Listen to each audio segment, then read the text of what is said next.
Hello and welcome back to the channel. My name is Michael Mon, owner-operator of Studio M Mastering. Today, part 5 of the 5-part series, 5 Things I Wish I Knew When I Was Starting Pro Tools. And we'll get to those right after this.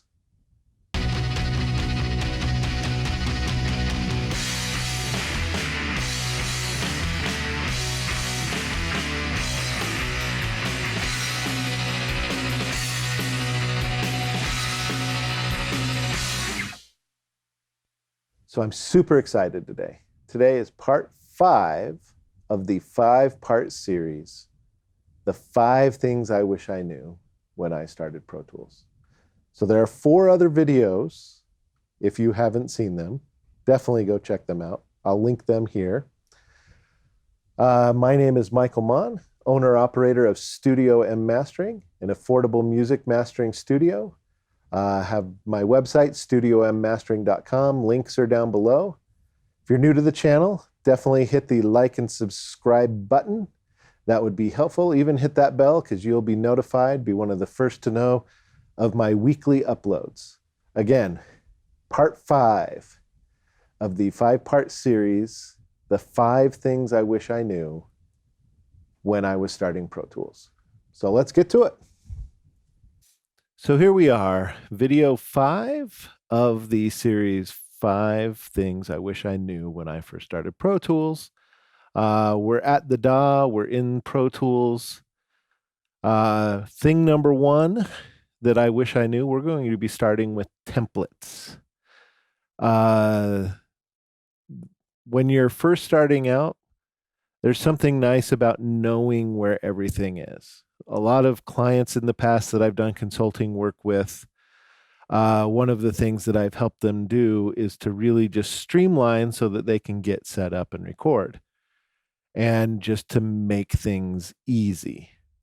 So whatever size your interface is, we can go in, we can create a template so that when you pull it up, mic number 1 is, input number 1 is your voice. Input number 2 is, say, your guitar amp or your guitar. Clients in the past that have had mics just set up on their piano, like a mixer output for their synthesizers, all different kinds of things. And so we're going to create a template here, show you how to save it as a template so that when you create a new video or a new session, you can use that template to fire up, and then oh, input 1, that's my vocal mic. Input 2 is this, because we've got it all named and ready to go. So here we go. Let's take a look. So we're going to fire up, and we are going to create, let's just say we have an 8 input interface, but we say we have 4 mono, and then we come here, we're going to add 2 stereo inputs. Okay, so we're just kind of starting off. So if we come here, turn them to medium so you can see them.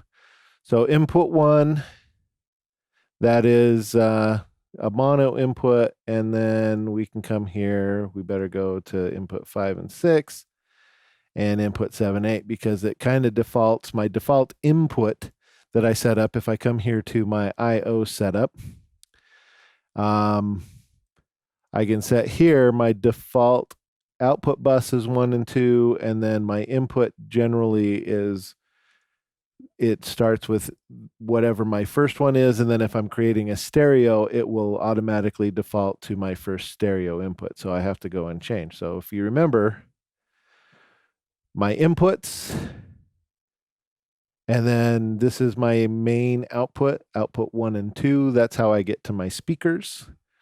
So we're able to come in here. So let's just say, let's call this voice. So I double click, create actually, let's just go vocal.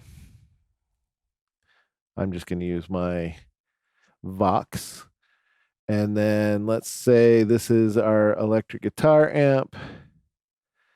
Let's just say this is bass. And the next one, let's call this one acoustic guitar. So GTR there.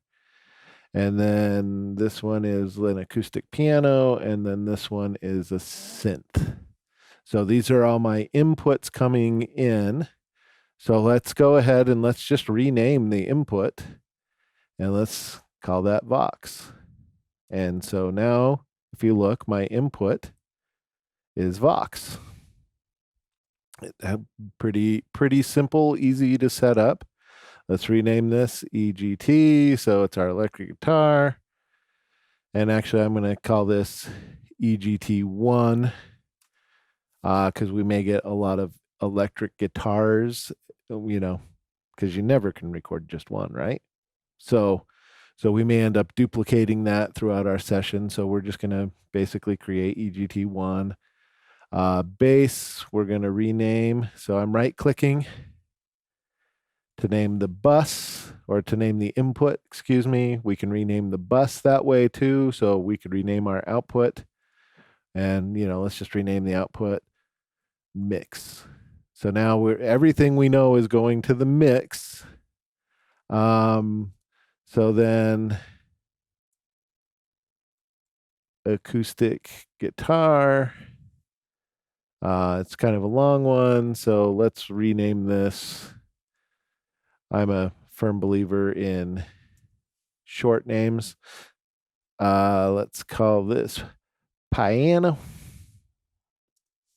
And then synth. So my interface is a 16-channel interface. Other interfaces are 2 channels. Other interfaces are 32 channels, 64 channels. The one that I use at work, I've got 64 wide, 64 out, 32 coming back from the Neve Genesis console that I use. If we look here, this is my work studio. And so we've got the Neve Genesis here. So it's a 32 channel console, 64 channels, able to get 32 direct outs back plus then buses. So I can go full 64, 64. This interface, I've got 16 and 16. So we're just setting up like we just have an 8-channel interface. We're not really going to be doing drum recording. We're just doing a kind of a singer-songwriter thing. Then we can also come here. Remember, we can show, say, the sends. So now we're showing sends. We're showing inserts. So if we really wanted to, we could come here and say we want, the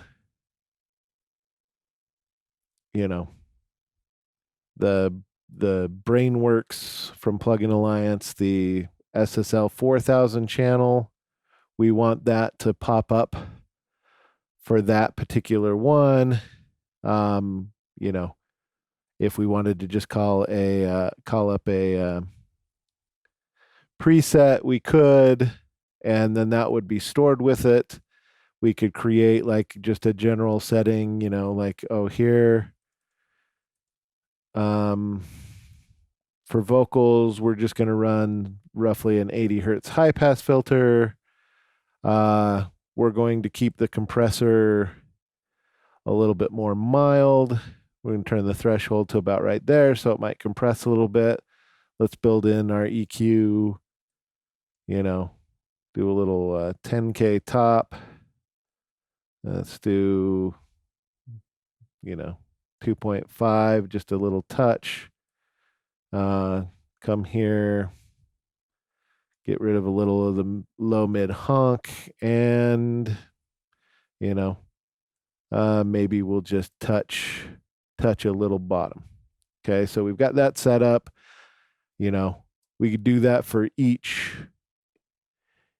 thing. If we have this template, we can come here. Command Shift N is creating a new track. We can come up here to track. Let me cancel this. Come up here to track, create new track here.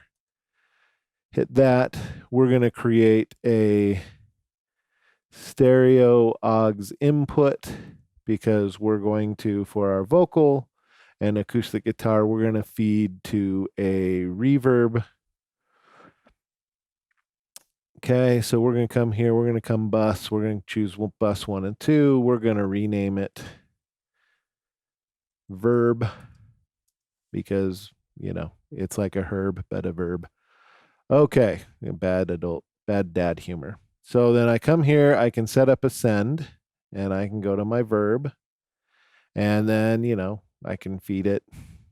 I can go option click, gets it just to the 0. We may or may not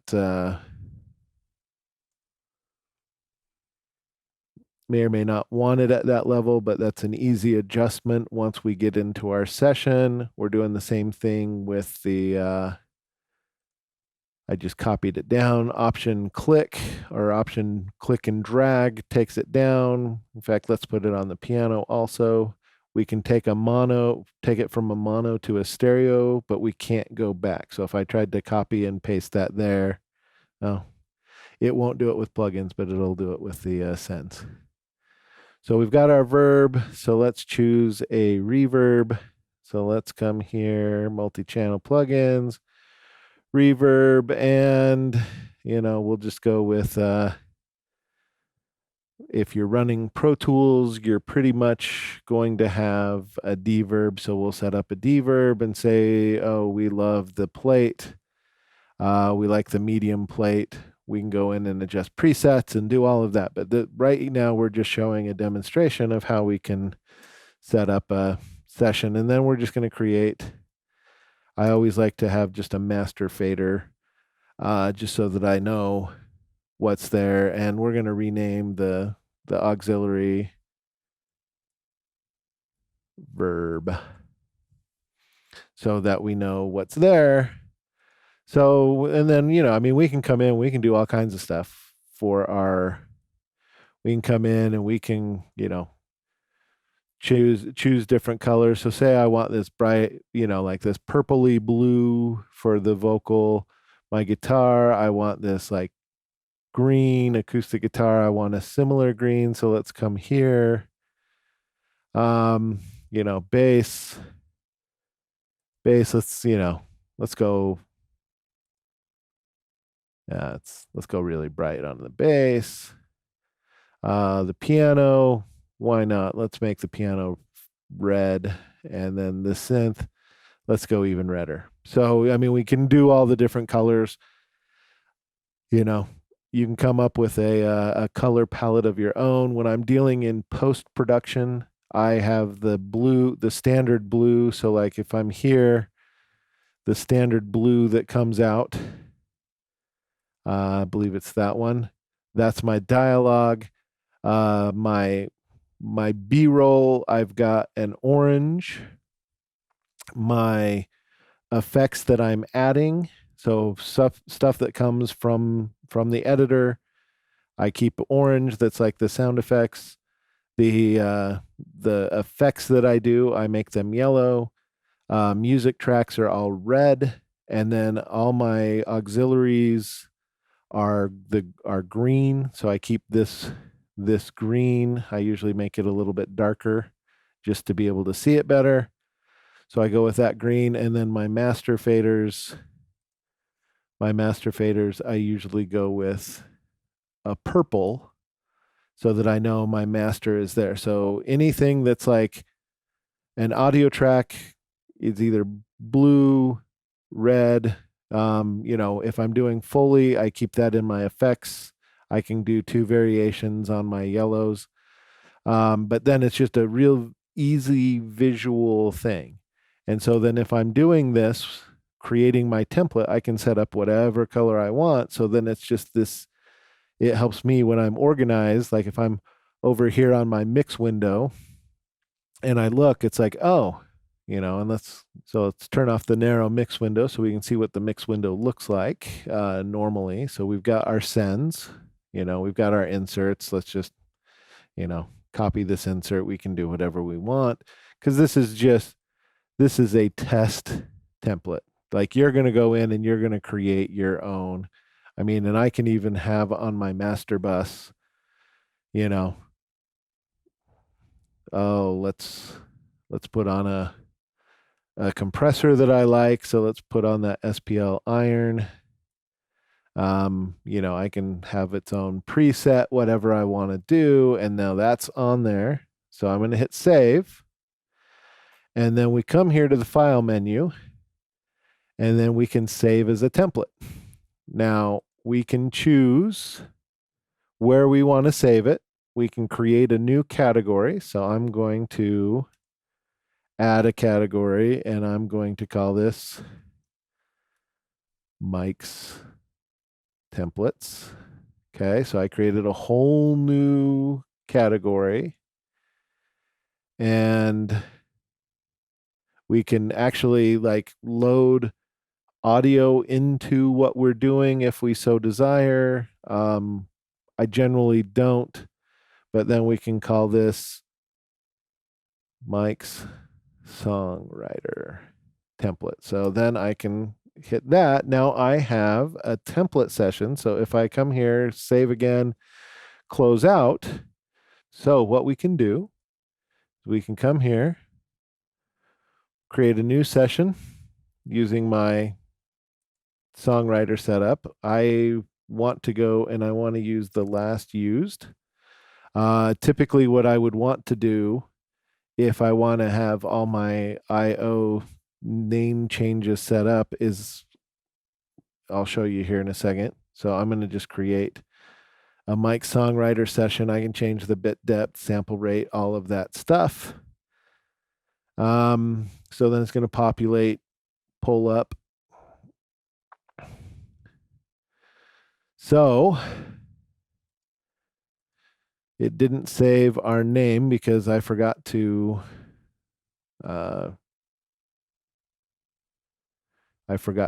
export the one thing I forgot to do. So we're going to just call this Vox. We're going to rename this EGT. We're going to come here. We're going to rename bass. Rename ACCGTR. Rename piano. Rename synth. Okay, so now I'm going to come up here. I'm going to come up to my IO. I'm going to look at my inputs. If I look at my inputs, I've got all of that saved. So what I'm going to do is now, if I want to be able to save this as to like reload with all of my template, I can come in here. I can go to export settings, and I'm going to call this Mike Songwriter. Okay. So now the next time, so we're going to close this out. I'm just going to save, mainly just because we've got the same everything set up from our template. Yeah, I changed Windows, so I got to save it again. So now let's come and let's create a new session. We're going to come here and we're going to go Mike's Songwriter IO so that it remembers our names. We've got the Mike's templates, and you can, you don't have to use my name. And let's just go Mike Songwriter 1, because otherwise it'd be like, hey, there's already a session here. So do that, create this. And so now when I pop it up, we should be looking at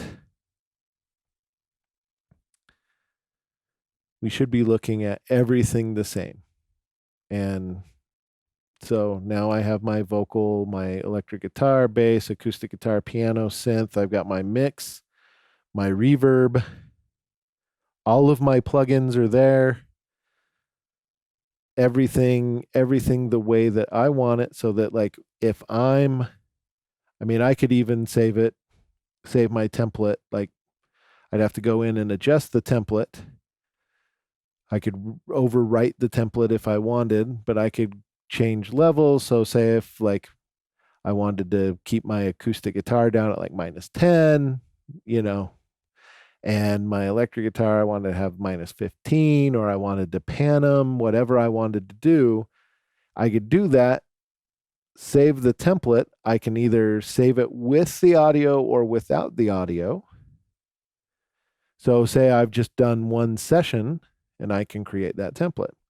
So I think that just gives you kind of a basic understanding of the whole template thing and how it can actually be a real boost to productivity, keeping the technology maybe out of the way of the creativity, because sometimes Pro Tools can be a little steep. So being able to go in and say, okay, I've got my template, I've got what I want to do, boom, here we go. So that's number one. So number two, I'm going to close out of this. We're going to come here.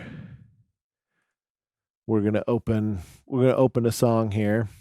It's my brother-in-law, something I recorded for him like 11 years ago. So we've got this song here, and no plugins, no nothing. So the number two thing that I want to talk about is, there's a few plugins, but it's generally just a plain song. We've got the drums here. Real basic, whatever. But what I want to do is, I've got another session. I pulled all the plugins off. But what I want to do is I want to import session data. And this is like something that's really, really useful when say you've got a song per session and you're mixing a whole project for a band. We can come in and we get the drum sets, like the drum set sounding just right. The mix just sounds generally really good.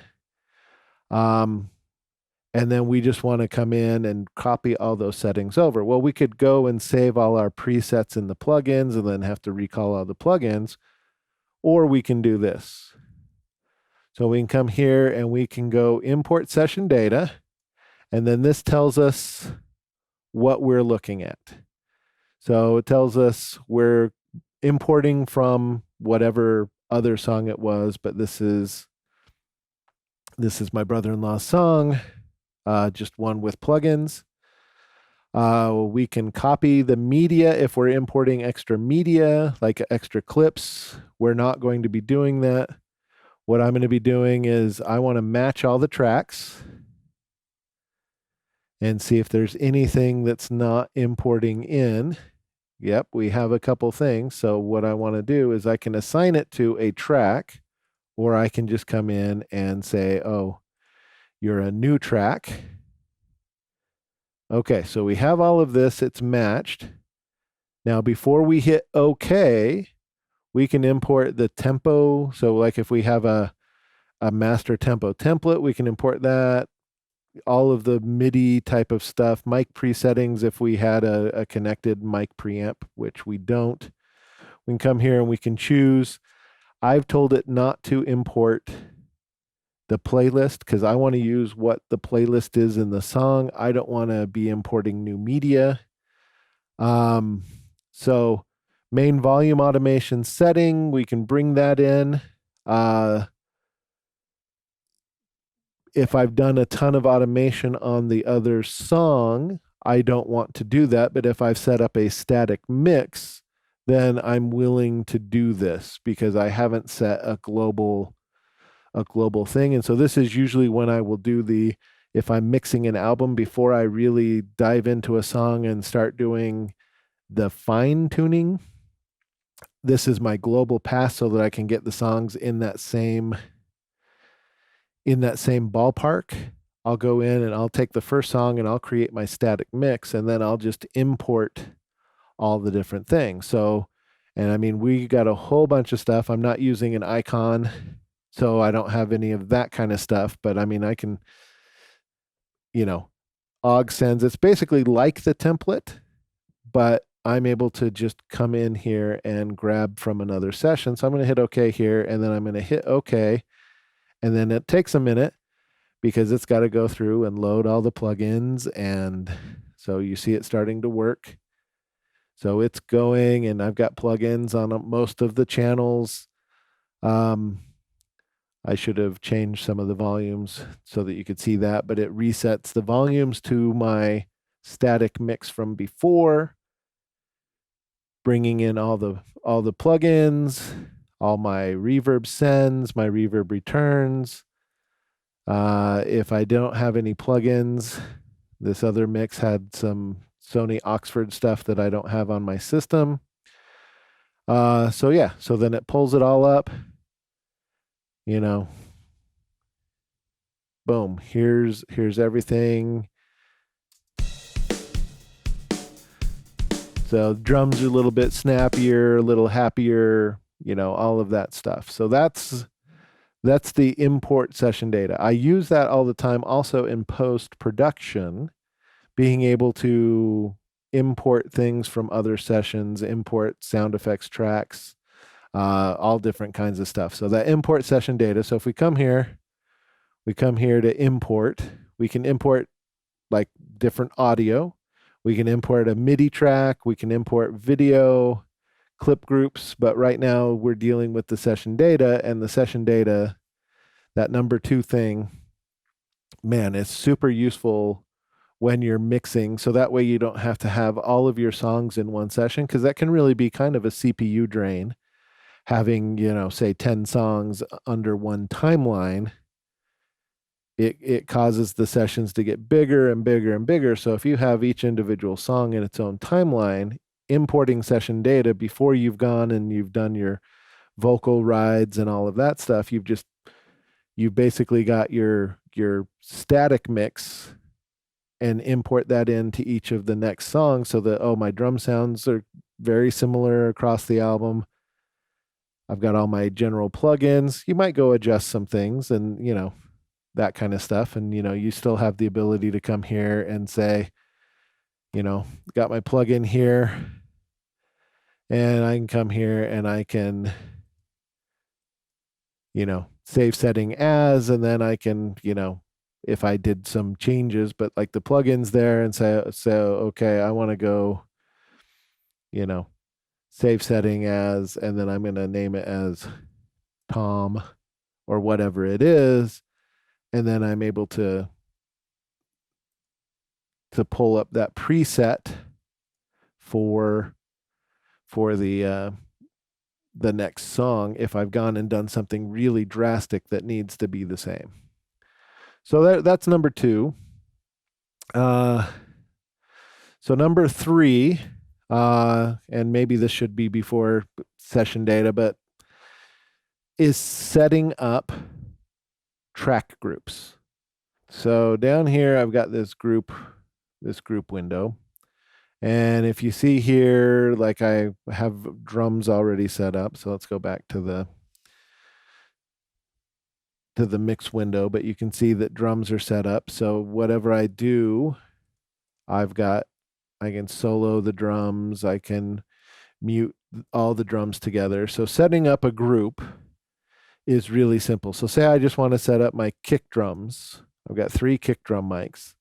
So if I come here, I can hit on my track once they're highlighted. So you want to hit, so I want to basically click the first one. I can command click or control click to do, tracks down the way. Or if I'm doing a consecutive thing, it's just like in all other programs. If you shift click, then it highlights all 3. I come up here and then I go track group, and I can call this kick. Okay, so my ID is K. It shows me the tracks. Oh, I didn't want that one there. I can remove it. Or I can add it. So that shows me all the rest of the channels that aren't in my group. With Pro Tools Ultimate, I can set up a VCA master. I can link it just as an edit group. I can do it as just a mix group, or I can do both. I can follow the globals. So I can set up the globals. I can set it up to record enable, input monitoring, automation mode, volumes. I can say all the send levels can be the same. So yeah, it's a really cool thing. But now I've got my kicks grouped. So if I hit solo there, I'm only soloing the kicks. If I do the drums, boom, the drums now is kind of overriding that individual group. So then if I turn off the drums, and then also, I can come down here and I can come and I can just modify whatever groups that I've got. I've got the overheads here. If I choose my different things that I want to modify here, and you can see you can have a ton of groups. You've got all the letters, so 26 times 4 for the groups. And then you can create VCA masters if you've got the thing. But yeah, having that track group is really nice when you're setting up and you're, say, wanting to, say you're doing something orchestral and it's like, oh, I want my first violins to be a group and my second violins, and then you can create like a bigger group where you want all violins in a group. So you've got, down here you've got first violin, second violin, and then violins. Or, or if you want to have your violins and violas together so that you can just kind of, oh, there's something going on. You have your group, you can solo out, and you can turn them on and off here. So the kick group is on now. I turn it off. Boom. It's no longer on. It's an individual thing. I turn my kick group back on, and it's the same thing in with whatever you're doing. So then it's just a chance to group things together, have easy control. If I come here and if I'm on my edit window, you see I've got my cursor that drops down. If I want to grab a section, it'll grab just my kicks. If my drums are on, then I come here, it's going to highlight all my drums. So I can come and do edits. If I'm trying to copy and paste or move things, I can set up a group to do all of that. Just a really, really useful thing. So, and on that note, so that's number 3. So on that note, we're going to move to another grouping function that I find really helpful. So we're going to come here and we're going to highlight these, and then so let's see, let's just come here. Let's do all of this. So all my background vocals in this song. Oops, went one too far. So here, so now I can come up here and say, I want this to just be one easily movable block. I want to be able to copy all of that at once and paste it all at once without having to do too much. So I can come here and I can group the clips. So now it's a clip group. So if I copy and then I can paste, I got to have it down. So then I can paste that group, and it's pasting my entire group wherever I want. So I could do that. So let's undo. So I could come here. So if these were all grouped, so if I just, track grouped them, and I called this background Vox, boom. So I could copy, I can paste. So it can do kind of the same thing, but sometimes having that clip group All right, so if you come over here to your clip bin or your clip window, you can see we've created a group clip. I can do what I normally do with an audio file. I can come in, double click it, rename it, and I can call it, you know, let's call this so that it's at the top. Background box. Okay, so now this would be my top clip group. And then it shows you all the things that are stuck in there in my folder. But yeah, so clip groups maybe not quite as useful.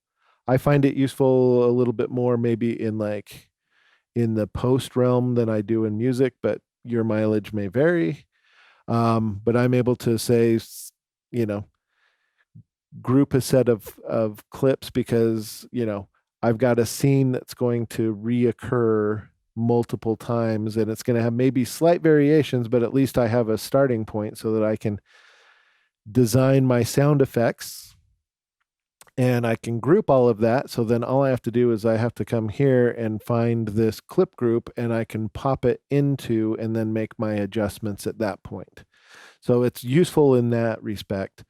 Music, it's maybe not quite as useful, can be useful depending on what you want to do, but just thought I'd show you the group clips because it's something that when I found out about them, it was big for me. So then the last thing, the number 5 thing that I want to show you is, so when we're dealing, so I do a lot of post-production. Pro Tools gives you the ability to import video. Okay. So let's just import video.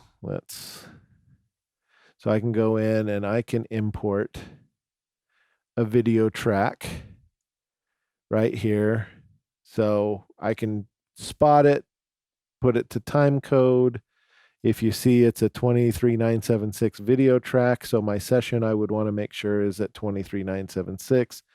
I will get into some more specific videos for post-production. That's part of the future plan, is showing you what an OMF is, an AAF, dealing with video workflow, potentially looking at satellites to take the video CPU off your main CPU, all of that kind of stuff. Importing sound effects, looking for sound effects, all of that, that'll be coming up in future videos. But for now, Pro Tools allows you, as long as you're not using Pro Tools first, if you're using Pro Tools Regular or Pro Tools Ultimate, you can import video tracks and then you can have a video window. If you've got another screen, you can fill it on the entire screen.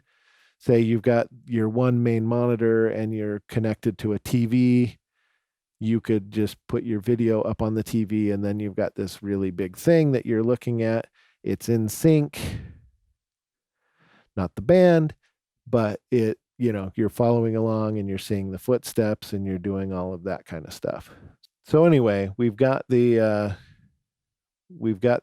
ability to do all of that kind of stuff with Pro Tools, and I'll definitely get to post specific videos, because I think that's important, and post game, all of that kind of stuff.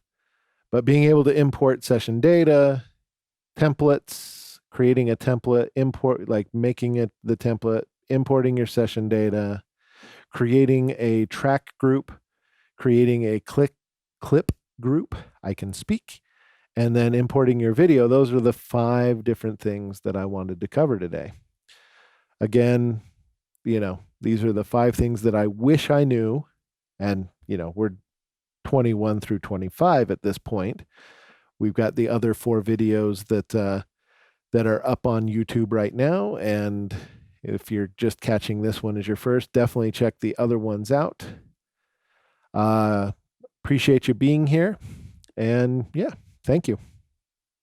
Well, thank you for joining me today. This was part 5 of the 5-part series, 5 things I wish I knew when I started Pro Tools. So there are 4 other videos if you're new to the channel. Definitely go check them out. I posted a link earlier to those. Definitely hit that like, subscribe button, hit that bell, be notified, be one of the first people to see every week when I upload a new video. I upload videos every Tuesday. My name is Michael Mon, owner-operator of Studio M Mastering, an affordable music mastering studio. Definitely check that out, links down below, and thank you for being here.